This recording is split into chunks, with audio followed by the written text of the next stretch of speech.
All right, to organize your Google Drive, I will want you to hit New, and then you'll do Add Folder, and this will be your English folder. So just call it English or whatever, ELA, whatever works for you. Then you'll click on it, and I want you to make some folders within your English folder. I promise you'll thank me later. This will make it so much easier. So open a new folder. The first one I want you to call Word of the Week. So there is no mem bean, which is amazing that you don't have to do that vocab. But I still want to introduce you to some useful words.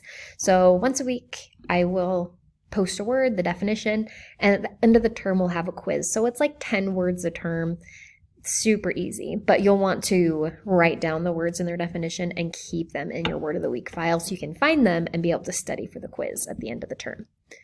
The next folder I want you to make is Writer's Notebook. This one, Writer's Notebooks, will also be once a week, and you can, I'll have a prompt, and they're really open-ended, and you can write whatever you want. It just has to be half a page of writing once a week. We'll turn those in at the end of the term as well, so it'll be about 10 entries.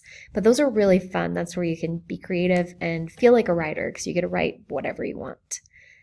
And the last thing I want you to do is start one for Unit 1.